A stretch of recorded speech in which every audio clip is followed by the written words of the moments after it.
భారీ వర్షాలకు ఖమ్మం నగరం అతలాకుతలమైంది. చాలా కాలనీలను వరద ముంచెత్తింది. ప్రస్తుతం కాస్త వరద తగ్గడంతో ఇండ్లను శుభ్రం చేసుకుంటున్నారు ప్రజలు. ప్రధానంగా కాల్వ ఒడ్డు ప్రాంతంలోని Manchikanti Nagar, Venkateswara Nagar, Naya Bazar college, Bokkalagadda, FCI godown, Rajabadi Nagar నీటి మునిగాయి. ఈ కాలనీల ప్రజలు ఇండ్లను శుభ్రం చేసుకుంటున్నారు. అయితే అధికారులు రాకపోవడంతో ఆగ్రహం వ్యక్తం చేస్తున్నారు ప్రజలు. కొట్టుకొని పోయి మొత్తం నాశనం అయిపోయినాయి. బియ్యం గియ్యం అన్ని ఏమీ లేవు. ఒక్కదాన్నే నేను ఉంటా. ఆ ఇల్లు చూడండి, లోన బియ్యం చూడండి, సరుకులు కిరాణం పెట్టుకొని అమ్ముతుంటే మొత్తం నాశనమే. బయటికి వెళ్ళేసరికి నీళ్ళు వచ్చినాయి. తాళం వేసుకొని బయట పైన కూర్చున్నాం. అడ వచ్చి తీసుకొని పోయింది బయటికి. అన్నం పెట్టారా అమ్మ? అన్నం మంచి నీళ్ళు ఇచ్చిన వాళ్ళు లేడు. మరి ఇదంతా నువ్వు అసలు ఏం చేస్తావు తల్లి? నువ్వు ఏం పని చేస్తావు? అగో కిరాణం పెట్టుకొని అమ్ముకుంటా చిన్నగా. పిల్లలు ఏం చేస్తారు? ఒక పాప మణుగూరులో ఉంటది, బిడ్డ ఒకతే. ఆమెకి ఇద్దరు అమ్మాయిలు, ఒక అమ్మాయి నా దగ్గర ఉంచుకున్నా. ఇక్కడ కేంద్రీయ విద్యాలయంలో చదువుకుంటది. ఏమీ లేదు సార్, ఏమీ లేదు. అంతా బూడిద, బియ్యం మొత్తం నాశనం అయిపోయినాయి. ఫ్రిడ్జ్ పైనుంచి కింద పడ్డది. నేను చేసేది ఏం లేదు. బట్టలు దుప్పట్లు చూడండి. నువ్వు ఎంత ఈ వ్యాపారం చేస్తే రోజుకి ఎంత వస్తుంది తల్లి? ఏమి రావు సార్, ఇంట్లో మందం వెళ్తాయి అంతే. పెన్షన్ లాంటివి ఏమైనా వస్తుందా? రావట్లేదండి, పెన్షన్ లేదు. గవర్నమెంట్ వాళ్ళకి ఇంటికి ఎన్నిసార్లు పెట్టుకున్నా రాలే.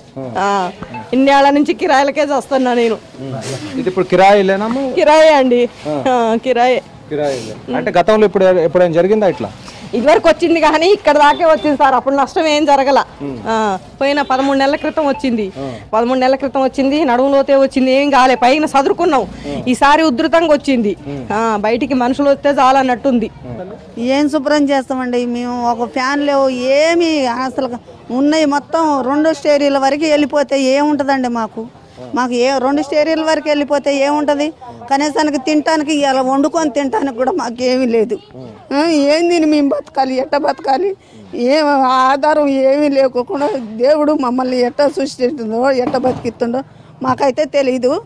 ఇప్పుడు వరకైతే మేము ఇంతవరకు మొఖాలు కడగలేదు. మేము ఇంతవరకు టీ కూడా తాగలేదు. మేము ఏమీ చేయలేదు. మాకేమీ లేదు. ఒక ఫ్యాన్లు లేవు, ఒక టీవీలు లేవు, ఒక కరెంట్ లేదు, ఏమీ లేదు. మొత్తం పోయినాయి. మరి ఏం ఆదుకుంటారో ప్రభుత్వం, ఏం చేస్తారో, మమ్మల్ని ఏం చేస్తారో మీకే తెలవాలిగా. మేమైతే ఏం చెప్పేవి? మేము చెప్పిన ఇంతవరకు అయితే చెప్పుకొచ్చాము. మేము మాకు కరకట్ట కడతా అంటారు. ఎన్ని సంవత్సరాల నుంచి కరకట్ట కడతా అంటారు. కరకట్ట కట్టట్లేదు, ఏమీ లేదు.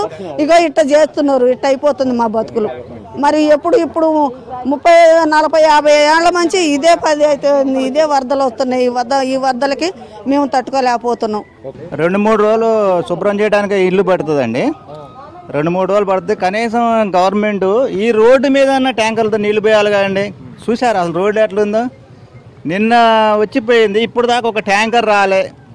జనం ఇంత ఘనంగా ఈ బురదలో ఎట్లుంటే కనీసం పట్టించుకునే పరిస్థితి లేదు.